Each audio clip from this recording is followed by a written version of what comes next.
Hello artistic adventurers and welcome back to Sketch Quest.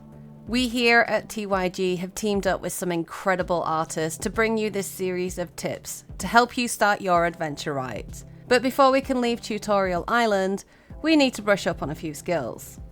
And don't worry if you're just starting out, because I'll be learning alongside you. And don't forget to use the hashtag SketchQuest so you can share your results with us. Let's see what today's quest is, shall we? Welcome in adventurers, we are back with J.L.P, VTuber artist, illustrator extraordinaire. How are you doing today? I'm doing great, thank you for having me. Thank you for being here. What is our quest for today? So today we're going to be looking at the last episode in a more technical standpoint. We're going to be looking at something called the Asaro Head today. So if you haven't, check out the last episode because you're going to want to watch it before moving on to this one. We'll make sure there's a link in the description below so anyone can go back to that quickly if they want to. So we're going to be taking our trusty head again, and we're going to be doing kind of a similar thing to what we were doing last time, but this time we're going to be referencing something called the Asaro Head. This kind of drawing, I believe, was made maybe in the 70s. It's been a way to teach artists how to draw lighting and shadow on faces. So in the last episode, I wanted to be able to break it down to be a little simpler, maybe for if you're drawing cartoons, things like that. If you're wanting to be able to draw realistically, this is the bad boy that you need to study. So you can see here that the Asaro Head has a lot of similar concepts to what we were looking at last time, like the monobrow here and the sun on the forehead and the way it's been split down like this. I'm going to try my best to show a way that we can break this detailed structure down to be able to copy it onto our own faces. And I think this is a really, really great way to level up your portraiture. So if you're wanting to be a portrait artist, this is a thing you need to study. So we're going to do similar to what we did last time and define the cheekbones first. We're going to take it from the chin up to the mouth and to the side where the ears are here. I just like to do the cheekbones first because they seem to be like the most defined aspect of the Asaro Head. I think the Asaro Head has it a little more triangular, but it's good, it's good. So then we can move on to the sides of the face. We're gonna go from the eyebrows up again, same as last time. However, the thing that will change this time is we want to connect that eyebrow line to the cheek line that we've just made down here.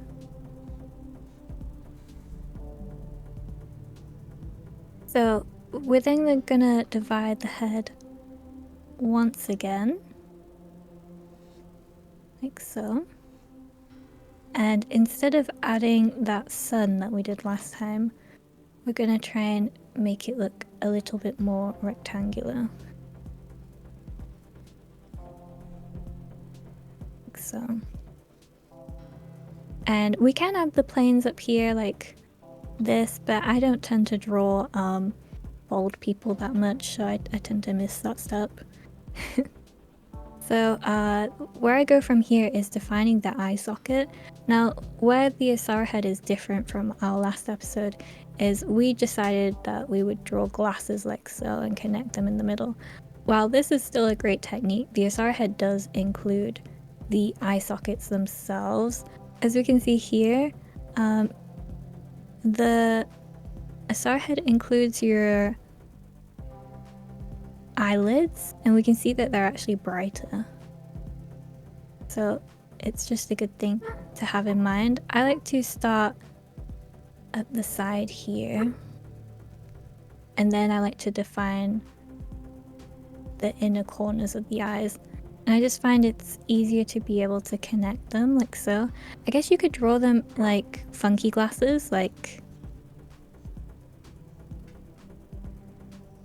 that shape. And then from there we can go in and add more detail. We can start on the eye socket afterwards, like so. And then we can connect the points to the eyes.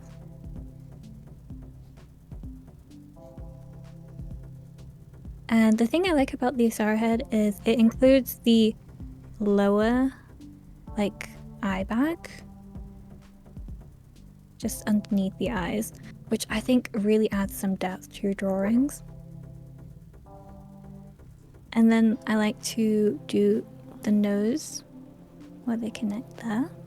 You can see we got our nose bit here. And then we can move on to the nose itself. Now, I find the way the Asaro Head draws the nose is just really complex.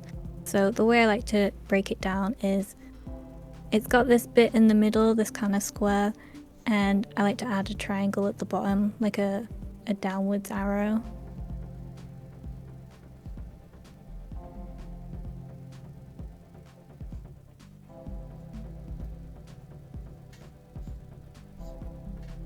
And if you want to include the side of the nose, you can do. It's up to you.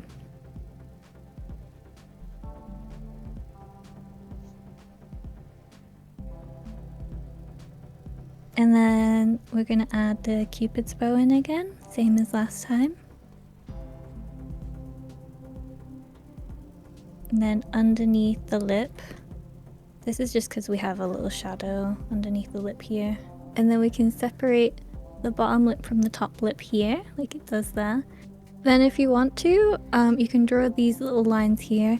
They aren't that defined in the Asaro Head, but I often find it just helps to show where the cheekbones are.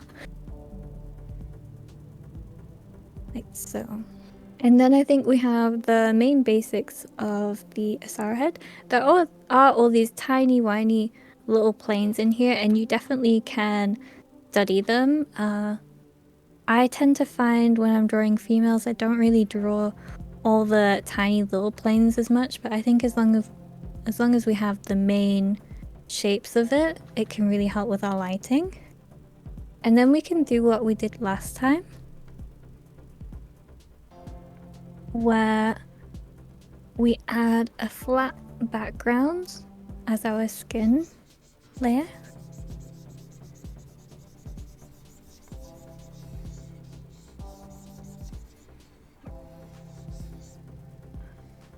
And then we can take a darker color in another layer and define the darkest points of the face. These again will be around the eye sockets and the cheekbones here, and a little bit under the nose and a little under the chin.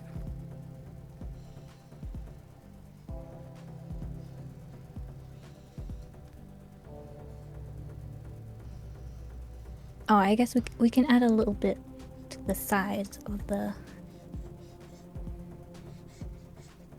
side planes up here as well.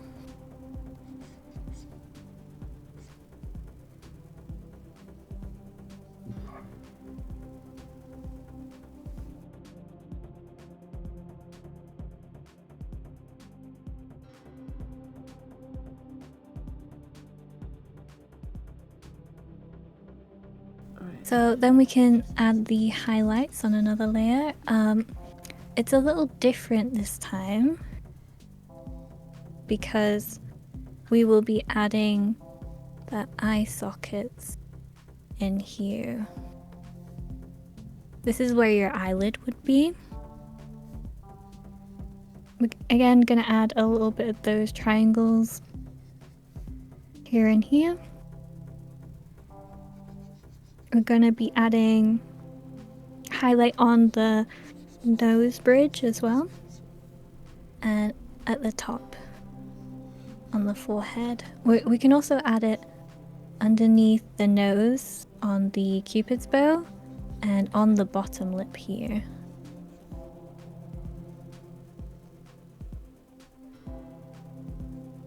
And then once we've got that, we can start looking at some midtones. So our midtones for the So our head will be between the monobrow bit, between the eyes here.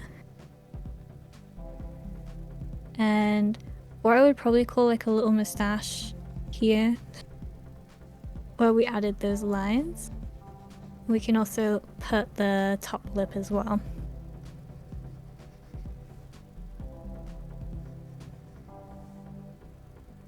And then if we really want to highlight it, make it even brighter, this is just a little bit extra.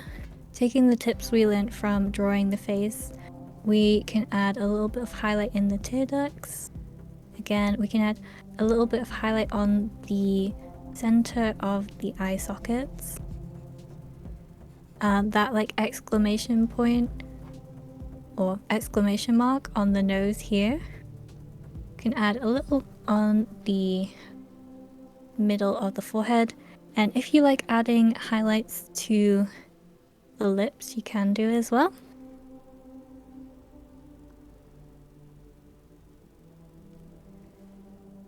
And then we can look at removing our guides again, and we see here that we have a really great base for being able to blend out our shading.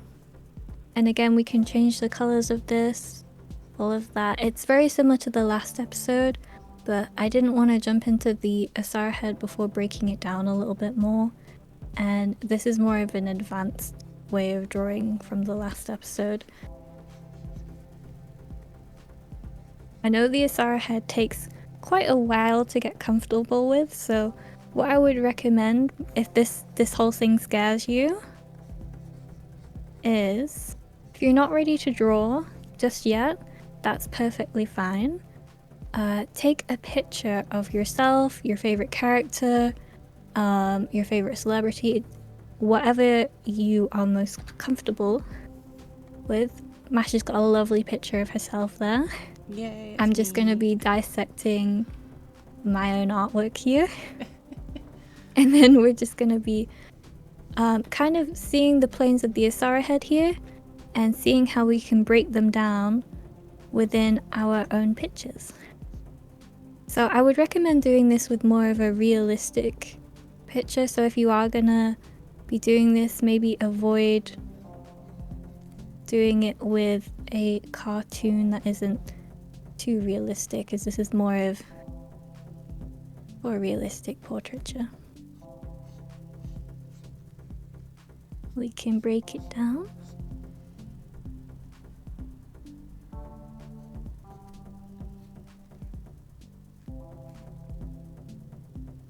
So when I'm doing a lot of like studies of my art, I will actually be doing this method.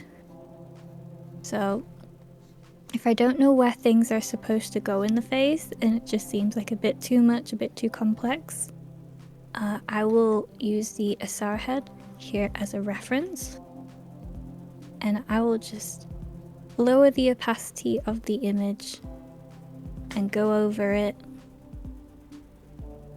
using this method.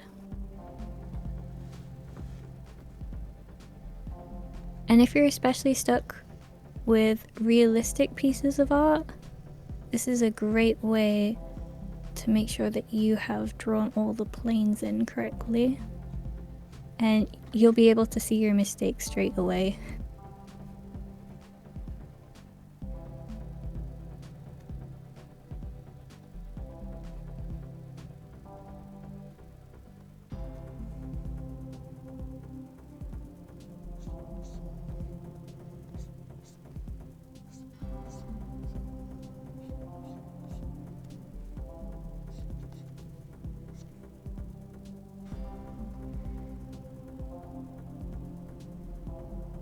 So this is how I would break down my own artwork to make sure I'm happy with everything, happy that the shading is in the right places, make sure that the eye sockets are dark enough and below the nose,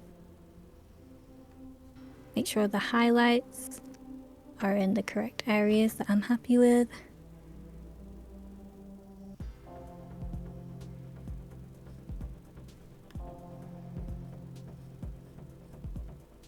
So yeah, that's a great place to be able to begin with this Asaro Head if you're stuck. There are also tons of Asaro Head resources online. I know that there are tons of 3D models of the Asaro Head as well, so I definitely recommend doing a Google, checking those out, seeing how the Asaro Head looks from different angles, and just playing around and seeing how you feel most comfortable drawing it. Again, if you are not very comfortable and this is a bit too advanced for you, check out the last episode and keep practicing with that technique because you might just be more comfortable with that one. So today's quest is to break down the Asaro Head and find it within your own artwork or your own pictures and see if you can try and copy some of the planes. If you need to make it more simple, feel free. And I hope you have fun with it.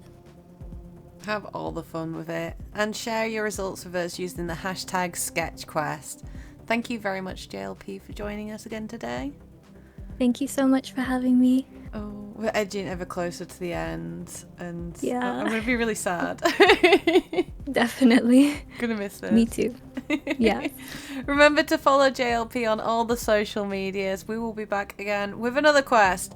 But until then, we'll see you later, taters. Bye. Bye.